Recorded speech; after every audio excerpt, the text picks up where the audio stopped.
અને આ સાથે ગુજરાત ફર્સ્ટનું બઝર વાગી ચૂક્યું છે। ગુજરાતમાં હવે ગન કલ્ચરની ચર્ચાએ વેગ પકડ્યો છે અને આ સમાચાર આવ્યા છે મોરબીથી। મોરબીમાં મોટી સંખ્યામાં પાટીદાર યુવાનો એકઠા થાય છે અને પછી કલેક્ટર કચેરી પહોંચીને કહે છે કે સાહેબ અમને તમે હથિયારનું લાયસન્સ આપી દો, કારણ કે અમને અસુરક્ષા લાગી રહી છે, અમને અહીંયા વ્યાજખોરોનો આતંક સતાવી રહ્યું છે, યુવતીઓની સરેઆમ તેમની સાથે જ હેરાનગતિ થાય છે, તેમને છેડવામાં આવે છે, વ્યાજખોરો બેફામ બનેલા છે, એટલે અમને લાયસન્સ આપી દો।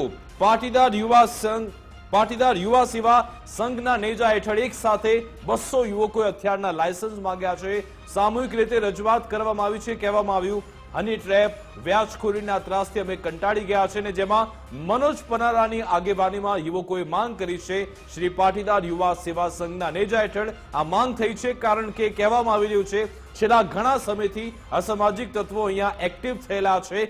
પોલીસ પણ અમારું સાંભળતી નથી, કારણ કે અમે જ્યારે ફરિયાદ કરવા પહોંચીએ છીએ ત્યારે પોલીસ પણ ફરિયાદ લેતી નથી, અથવા તો આ મામલો દબાવી દેવાનો પ્રયત્ન થાય છે, સમાધાનનો પ્રયત્ન થાય છે। તેવામાં અમારી સુરક્ષાનું શું? આ સવાલ સાથે મનોજ પનારાની આગેવાનીમાં હથિયારોનું લાયસન્સ માંગવામાં આવ્યું। મુફદ્દલ બિલકુલ, એટલે પહેલીવાર એવું જોવા મળ્યું કે એક સાથે આટલી મોટી સંખ્યામાં, અને એ પણ એ સમાજ કે જેમની ભાગીદારી સત્તામાં પણ ખૂબ મોટા પાયે છે, સમાજ પણ ખૂબ મોટો છે। પાટીદાર સમાજ એ કોઈ નાનો સૂનો સમાજ નથી, અને પાટીદાર સમાજની પહોંચ પણ કોઈ નાની સૂની પહોંચ નથી, કોઈ પણ ક્ષેત્રે હોય। ધંધા વેપાર રોજગારની વાત છે, સત્તાની પણ વાત છે, સત્તામાં પણ ભાગીદારી છે। આ પાટીદાર સમાજને ગુજરાતની અંદર આ રીતે અચાનક એક સાથે એક સામટા હથિયારના લાયસન્સની જરૂર પડે, કેટલો મોટો મુદ્દો છે। પણ અહીંયા સવાલ એ થાય છે કે જેમની સાથે આ યુવાનો ગયા છે, શું કોઈ પોલિટિકલ એજન્ડા છે? કેમ કે મનોજ પનારા કોંગ્રેસના નેતા છે, અને ગુજરાતમાં જ્યારે કાયદો અને વ્યવસ્થાની સ્થિતિ ઉપર જ્યારે સવાલ થઈ રહ્યા હોય એવા સમયે મોરબીના યુવાનો અને પાટીદાર સેવા સંઘના નેજા હેઠળ આ રીતે જાય। પાટીદાર યુવા સેવા સંઘ, આપણી સાથે મનોજ પનારા પણ જોડાઈ ગયા છે। મનોજભાઈ, સીધો સવાલ એ છે કે જે રીતે આપ આ ગયા યુવાનો સાથે અને લાયસન્સની માંગણી કરી, તમારા પર પહેલો સવાલ એ ઉઠી રહ્યો છે કે શું આમાં કોઈ પોલિટિકલ એજન્ડા છે કે ખરેખર ગુજરાતની સ્થિતિ એવી છે કે આ યુવાનોને લાયસન્સની જરૂર પડે? મને ગુજરાતની સ્થિતિની તો ખબર નથી, પણ મોરબીની ચોક્કસ સ્થિતિ એવી છે કે ગુંડારાજ, વ્યાજખોરોના ચક્રમાં છેલ્લા 6 મહિનામાં 3 યુવાનોની આત્મહત્યા અને અનેક પરિવારોની જમીન વેચાઈ રહી છે ગામડાની અંદર વ્યાજખોરીના કારણે, અને અનેક યુવાનો મોરબી મૂકી અને બહાર જતા રહીએ છે, ઘર મૂકીને અનેક પરિવારો જતા રહ્યા છે। એ માત્ર ને માત્ર વ્યાજખોર ગુંડાઓ કારણે આ મોરબીની પરિસ્થિતિ છે। અને કોઈને રાજકારણ આ લાગતું હોય તો લાગે, અને જેને રાજકારણ લાગતું એને પણ હું વિનંતી કરું છું કે આ ગુંડાઓ સામે લડવાનું કામ શરૂ કરે। આમાં રાજકારણની ક્યાં વાત છે? મનોજભાઈ, જેમને રાજકારણ લાગે છે એમને પણ અમે જોડવાની કોશિશ કરીશું, પણ સાથે એક સવાલ એ પૂછી લઉં, તમે તમારી વાત પૂરી કરો એ પહેલા એક સવાલ એ પણ હું જોડી રહું મનોજભાઈ, કે પાટીદાર એ ગુજરાતનો ખૂબ જ મહત્વનો સમાજ છે, પાટીદારની જે શક્તિ છે આખું ગુજરાત જાણે છે, તો આ સમાજનો આ યુવા પેઢી, યુવાનો છે, એ શું કાયદો અને વ્યવસ્થાની સ્થિતિને લઈને કાયદો હાથમાં લેશે? આમાં પેલા તો કાયદો લેવાની વાત જ નથી હાથમાં।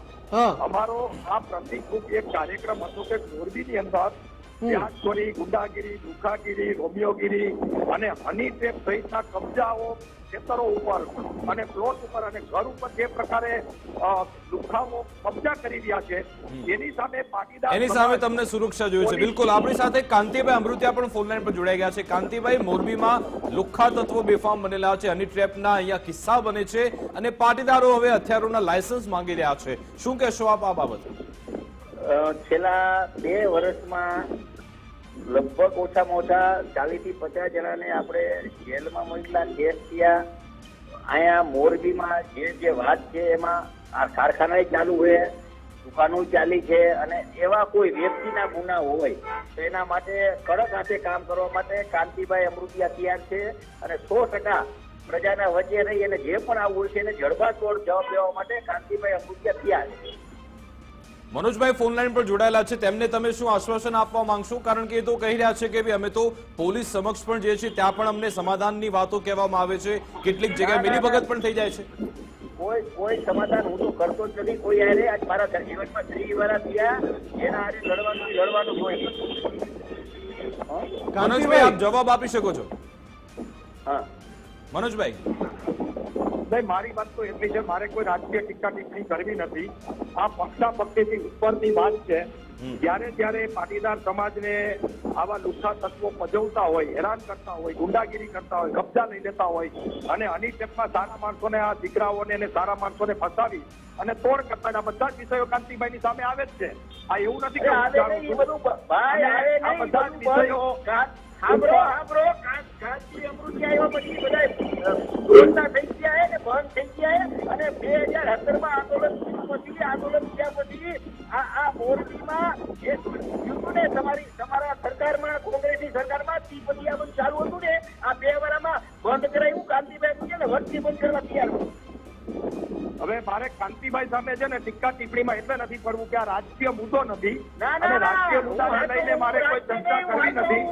કાંતિભાઈ કામ કરતા હોય તો એને અભિનંદન છે. કાંતિભાઈ કામ કરતા હોય એને અભિનંદન છે, પણ અમારી લડાઈ આ લુખ્ખાઓ સામે ચાલુ રહેવાની છે અને લુખ્ખાગીરી મોરબીમાં બંધ કરાવશું. એ વાત સાચી છે. ચલો મનોજભાઈ, રાજનીતિની ચલો વાત નથી કરવી. કાંતિભાઈ 1 મિનિટ સાંભળો. મનોજભાઈ, તમારી પાસે કોઈ એવો ડેટા છે, કોઈ એવા આંકડા છે કે ભાઈ આટલા સમયમાં અહીંયા આ બધા ગુના વધ્યા છે અથવા તો આ કેસમાં પોલીસે સાથ નથી આપ્યું અને એટલે તમને હથિયારની જરૂરિયાત છે? કોઈ એવી જાણકારી છે આપની પાસે? પહેલા મારી વાત સાંભળો. પેલા કાંતિભાઈને બોલી લેવા દો. હા બોલો કાંતિભાઈ બોલો. 2000 આજે 30 વર્ષ થયા ધારાસભ્ય છું, પ્રજાનો આભાર માનું અને કાંતિભાઈના દરવાજા ખુલ્લા. કોઈ ગુંડા કે કોઈ ગેંગ હારે હું બેસતો નથી અને એવા હશે. આજે માનો 3000 કારખાના છે, 5000 બહારના માણસો કામ કરે, એક પણ ગેંગ નથી. કોઈ પણ ગેંગ હોય તો દેખાડી દે મને, ગેંગ હોય તો હું કાલ રાજીનામું દઈ દઉં. કાંતિભાઈ, તમે એવું કહ્યું કે આ ચૂંટણીને અનુલક્ષીને મનોજ પનારાનું પ્લાનિંગ છે, આ અંગે શું કહેશો? કાયમ તેમ જ છે ને, 2017 માં જોયું હતું ને તમે ભાઈ. તો આ તો મોટો આરોપ છે મનોજભાઈ. હવે કાંતિભાઈને જેવા આરોપ લગાડવા હોય એવા લગાડે. મારે કાંતિભાઈ સાથે 2017 માં જોયું હતું, 17 ને મરી ગયા, ક્યાં ગયા હતા બધા. કાંતિભાઈને જેવા આરોપ લગાડવા એવા લગાડે, એને છૂટ છે. પણ અમે આ રાજકીય મુદ્દાથી ઉપર લડાઈ લડી રહ્યા છે અને ગમે એ આક્ષેપ કરે, ઓલા ખાંભરા હોય, ગમતી ના હોય, કાનાભાઈ ચલો માની લીધું રાજકીય મુદ્દાથી ઉપર માનો છો. મનોજભાઈ, મેં તમને સવાલ પૂછ્યો, તમારી પાસે કોઈ એવો ડેટા છે છેલ્લા 1 વર્ષનો, 6 મહિનાનો, મનોજભાઈ, કે આ બધી ક્રાઇમ રેટ મોરબીમાં વધ્યો હોય? પાસે ખૂબ એવા બધા ડેટાઓ છે, જી પણ પેલા કાંતિભાઈને જવાબ દઈ દેવા દો. કાંતિભાઈ, આપણે મનોજભાઈને સાંભળીએ. કાંતિભાઈ, સમાજના કામમાં અમે ભેગા ઈ ખોટા આક્ષેપ બંધ કરે, ખોટા આક્ષેપ. અને કાંતિ અમૃતિયામાં આક્ષેપ તો જન્મમાં નથી દીધો આક્ષેપ સાંભળવા માટે. કારણ કે હું 3 વર્ષથી જાહેર જીવનમાં છું ને, દાગ નથી લાગવા દીધો. મનોજભાઈ બોલો. બોલો મનોજભાઈ. હવે કાંતિભાઈની વાત પૂરી થઈ ગઈ તો વાત કરું. હવે વિષય એટલો છે કે મોરબીની અંદર જે પરિસ્થિતિનું નિર્માણ થયું છે એમાં કાંતિભાઈ એની રીતે લડતા હશે. અમે એવું ક્યાં કહીએ છીએ કે ભાઈ કાંતિભાઈ નહીં લડતા હોય. જે પ્રકારે અત્યારે રાજકારણથી ઉપર જઈને પાટીદાર સમાજની જે પીડા છે એને વાર્તા પર અમે કામ કરી રહ્યા છે અને કોઈને આ કામમાં રાજકારણ દેખાતું હોય તો એમને મુબારક છે. ચલો મેં કહી દીધું કે ચલો વાંધો નહીં, તમે કહો છો રાજકારણથી પરની વાત કરવા માંગો છો, તો છેલ્લા 1 વર્ષના કે 6 મહિનાના તમારી પાસે કોઈ તો ડેટા હશે ને કે 200 લોકો એકઠા થઈને ત્યાં પહોંચી ગયા કે અમને હથિયારનું લાયસન્સ જોઈએ છે? તમને સાંભળો, તમે 2 માંથી એક મને સાંભળો તો હું જવાબ આપું ને તમને. તમે એક જ સ્ક્રિપ્ટ તમે રટો છો કે રાજકારણથી પર મારે વાત કરવી છે, પણ એની આગળ પછી વાત નથી કરતા. કાંતિભાઈ આપણે એકવાર મનોજભાઈનો જવાબ લઈ લઈએ પૂરો. કાંતિભાઈ, મનોજભાઈનો એકવાર જવાબ લઈ લઈએ. જી મનોજભાઈ, મારી એટલી જ વાત છે કે આ જે લડાઈ છે ગુંડાઓ સામે, વ્યાજખોરો સામે, એ રાજકીય પક્ષથી ઉપર ઉઠીને પાટીદાર સમાજની લડાઈ છે. આમાં અમારે રાજકીય ટીકા ટિપ્પણી કે ચૂંટણી કે પક્ષાપક્ષીની કોઈ વાત કરવી નથી. એના સિવાય જે વાત છે કે મારી પાસે ડેટા છે અને તમે મોરબી પોલીસ સ્ટેશન અને મોરબી જિલ્લાના પોલીસ સ્ટેશનના આંકડા કઢાવી શકો છો. છેલ્લા 3 મહિનામાં એક જ પુલ ઉપરથી 3 ડેમ છે, એના પુલ ઉપરથી આરટીઓ પાસેથી 2 લોકોએ આત્મહત્યા કરી છે અને એની બાજુની જે હોટલમાં 8 થી પહેલા એક છોકરાએ આત્મહત્યા કરી છે. આમની યોગ્ય તપાસ કરો તો આની પાછળના કારણો વ્યાજખોરી, ગુંડાગીરી અને લુખાગીરી નીકળે છે. મોરબીની અંદર સાસવારે વ્યાજખોરો ઘરમાં ઘૂસી જાય. હમણાં જ એક લાઈવ દાખલો છે જેની એફઆઈઆર 8 દી પહેલા થઈ છે અને એફઆઈઆર નો સિલસિલો ચાલુ થયો છે. એ તમે ડેટા મંગાવી લેજો મીડિયાના માધ્યમથી અને મોરબી પોલીસ સ્ટેશનમાં આપનો પણ સ્ટાફ મોરબીમાં છે એમને કાલે જ મોકલો અને જોઈ લો કે કેટલી વ્યાજખોરીની એફઆઈઆર થઈ છે, કેટલી ગુંડાગીરીની એફઆઈઆર થઈ છે. તો કાંતિભાઈ, આ સવાલ તો વ્યાજબી છે. કાંતિભાઈ, વ્યાજખોરોનો આતંક અહીંયા વધેલો છે અને આક્ષેપ તો એ પણ છે કે આપના પણ કેટલાક જે નજીકના લોકો છે તેમની પણ આવા આક્ષેપ થયેલા છે. કાંતિભાઈ, આ વ્યાજખોરોનો આતંક શું ન ટકવો જોઈએ? ખંડણીખોરો શું આમાં ન દબાવવો જોઈએ? તમે સાંભળો, હું સુધારો એટલે પેલો જ મેં મુદ્દો હતો કે મોરબીમાં 10% એફઆઈઆર કરાવી છે, જાજી મેં કરાવી છે. આ બધું બંધ કરવા માટે હું લડું છું ભાઈ, અને એમાં હું સમજ છું કે ગુંડાગીરી અમે લડવામાં સમજ છું, સમાજ માટે કાંઈ પણ કામ હોય તો સમજ છું. પણ કાંતિ અમૃતિયા આક્ષેપ ખાખરેજીમાં કર્યો હતો કે ભાઈ આ કામમાં કાંતિભાઈ અમૃતિયા આમ હું બધી આજે એફઆઈઆર ફાડી ને એફઆઈઆર સાંભળો 2 વર્ષમાં જાજી એફઆઈઆર મેં ફરાવી છે. બધા જૂના કેસ હોય ઉખેડીનું કરવું. બિલકુલ બિલકુલ. આભાર કાંતિભાઈ અને મનોજભાઈ અમારી સાથે જોડાવા બદલ. તો આ બંને નેતાઓ કહી રહ્યા છે કાયદો વ્યવસ્થાની જે સ્થિતિ છે તે સુદૃઢ થવી જરૂરી છે. જે આ અસામાજિક તત્વો છે તેમના મનમાં ડર હોવો જરૂરી છે અને આમાં જે ગન કંટ્રોલની વાતો થાય છે, બહુ મોટો આરોપ વિકાસ અહીંયા એક બહુ મોટો આરોપ પણ થયો. કાંતિભાઈ અમૃતિયાએ એક વાત જે કરી કે 2017માં જે રીતે અનામત આંદોલનને લઈને એક પરિસ્થિતિ ઊભી થઈ હતી અને જે રીતે એક આખું આંદોલનની શરૂઆત થઈ હતી એ જ પ્રકારની કંઈક સ્થિતિનું નિર્માણ કોંગ્રેસ નેતા મનોજ પનારા કરવા જઈ રહ્યા છે એ પ્રકારનો આરોપ પણ કાંતિ અમૃતિયાએ કર્યો છે. એટલે આગળ હવે જોવાનું એ રહેશે કેમ કે જેટલી પણ પ્રતિક્રિયા આવી રહી છે, મનોજ પનારાએ આવું કહ્યું, આવી જ કંઈક વાત લાલજી પટેલે પણ કહી.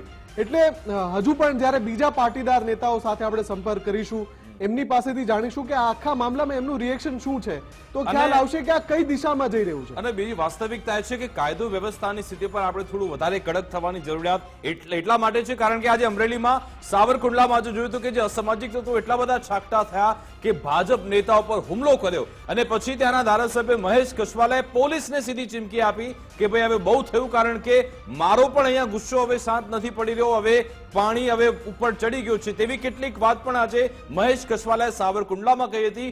પોલીસને લઈ આજે શું કહ્યું મહેશ કસવાલાએ તે પણ સાંભળીએ. સાવરકુંડલામાં આજે વેપારીઓ ઉપર, એમની સાથે ભારતીય જનતા પાર્ટીના આગેવાન ઉપર કેટલાક લોકોએ ખૂની પ્રકારનો હુમલો કર્યો છે. અંગત અદાવત અને દબાણ હટાવવાના પ્રશ્ને વેપારીઓ ઉપર આ પ્રકારનો હુમલો થાય એ બિલકુલ જાયજ નથી, વ્યાજબી નથી. અને એક ધારાસભ્ય તરીકે કહું છું કે મારી સહનશીલતાની હદની બહાર છે અને એટલા માટે મેં પોલીસને સ્પષ્ટ સૂચના આપી છે કે સીસીટીવીના ફૂટેજને ચેક કરવામાં આવે. કેટલાક તથાકથિત લોકો વારાઘડિયા આવા નાના છબકલા કરી અને પોલીસ સ્ટેશનનો કબજો લઈ અને પોલીસને સમજાવી અને આવા ગુનાઓ છે એને વેરવિખેર કરવાના પ્રયાસો કરે છે. મેં પોલીસ સાથે સ્પષ્ટ શબ્દોમાં વાત કરી છે કે આવા પોલીસ સ્ટેશનને કબજો લેનારા લોકોને પણ ઓળખી પાડવા જોઈએ અને ક્યાંક પોલીસ આ બાબતની અંદર કાચી પડતી હોય તો એસપી કક્ષાએ કે ડીઆઈજી કક્ષાએથી વધારાની ફોર્સ મંગાવી અને નાવલી